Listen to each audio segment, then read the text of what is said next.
Hey, I'm Alex Radcliffe from Board Game Co, and these are the games being added to the collection in February 2025.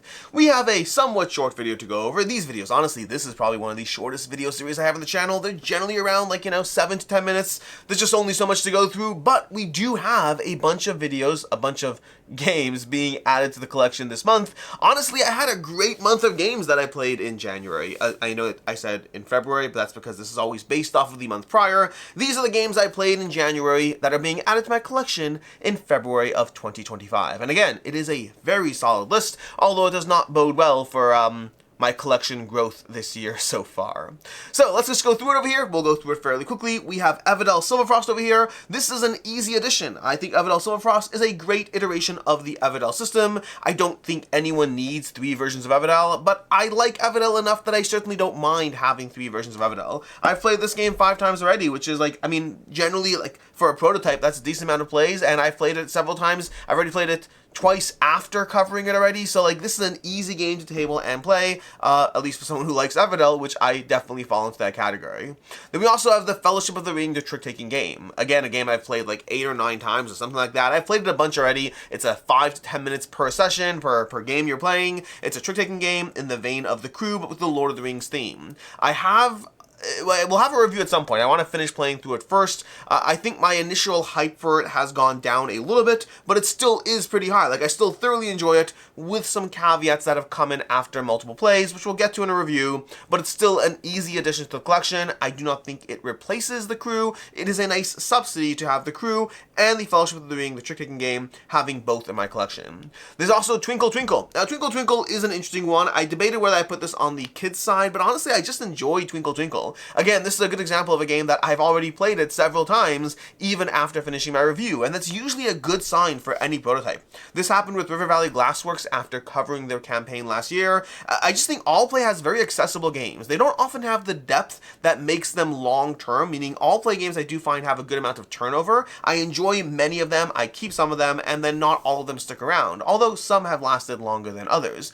Twinkle Twinkle, designed by Emin Anderson, put out by Allplay. My review of it was basically, hey, my biggest concern about this is I don't know if it's variable enough to sustain itself over repeated plays, which again is just the type of concern I would have around that game. But ultimately, looking at the crowdfunding campaign, they have a lot of modules that will add more variability to it. Again, this is the exact same thing that happened with River Valley Glassworks that I still have and still play. So Twinkle Twinkle, it's a keep for now. Long term, who knows, but for right now, a definite keep.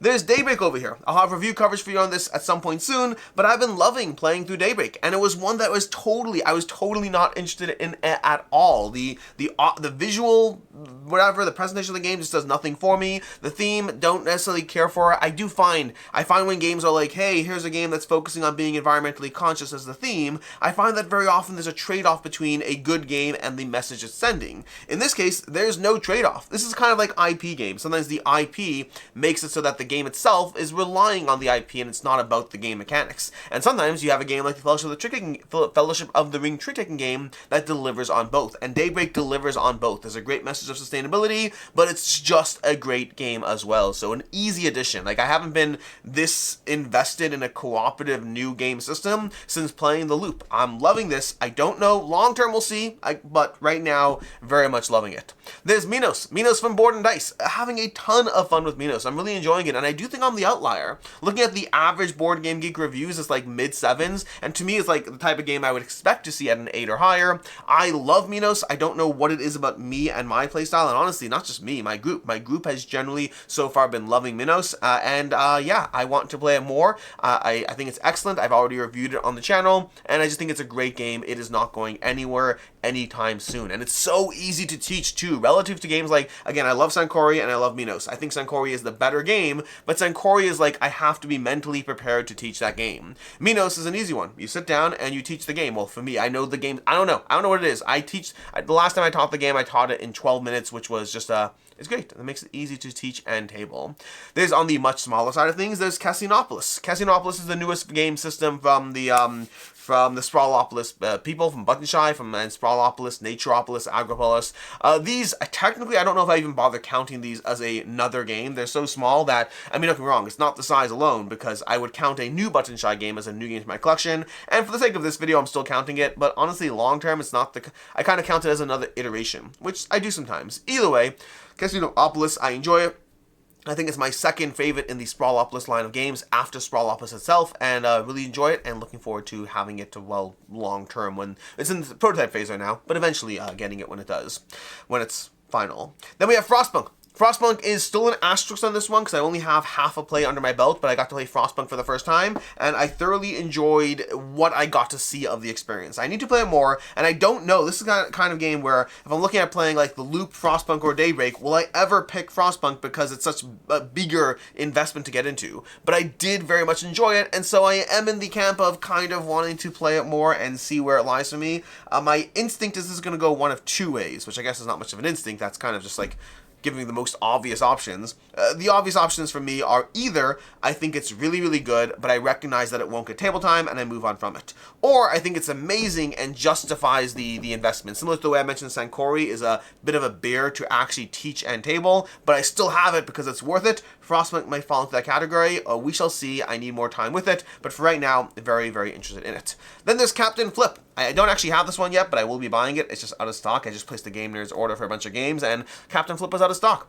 So I'll get it in the future, but Captain Flip, I got a chance to play it on Board Game Arena, and I think it's a really good, simple system. Like, it's the kind of thing I think my kids would enjoy, very gateway friendly. I do not think it's an amazing, incredible, deep experience. It's not intended to be, but it's just a fun, good time as you flip cars and try to optimize your score. It's that kind of fast-playing, fun experience that just delivers in fast-playing fun and not in strategic depth, and Captain Flip was enjoyable. And then, speaking of that Game Nerds order, part of it was actually ordering Black Forest. I got a chance to play Black Forest for the first time at Level Up Retreat, courtesy of Board Game Dave, who was so kind as to teach it. I thought it was excellent. I love the Glass Road from Uwe Rosenberg, and the Black Forest is basically the system from the Glass Road, but more deterministic in its nature. For me, there's room for both in my collection. If I had to keep only one, I think I would keep the Glass Road, not because it's better, but because I have already a bunch of the deterministic games, and Glass Road offers me the slightly more chaotic, read the players version of a Uwe Rosenberg deep game, but ultimately, I don't have to only pick one, so I'm going to pick both of them. For right now, Glass Road and Black Forest, both of them are going to be in my collection as soon as that copy of Black Forest shows up. But it's absolutely fantastic.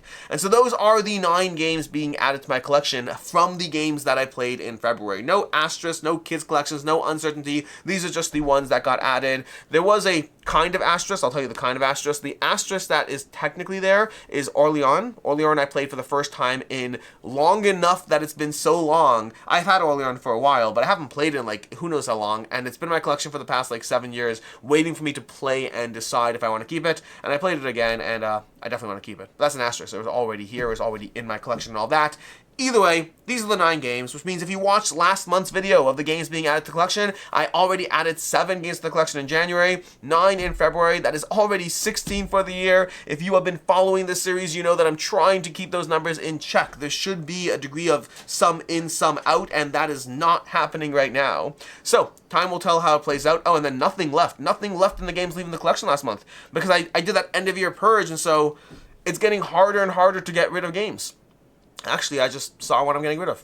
I just saw a game that I'm going to get rid of. Not because it's bad. It's not. It's good.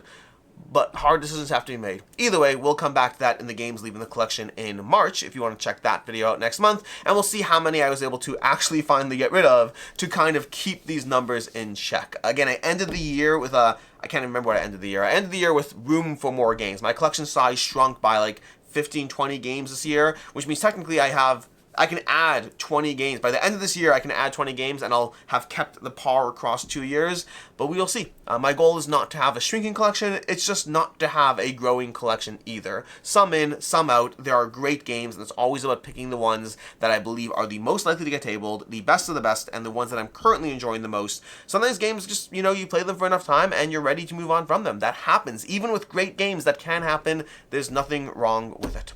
Anyways, until next time, I'm Alex Radcliffe from Board Game Co. I hope you enjoyed this video, and as always, I hope you have a good one.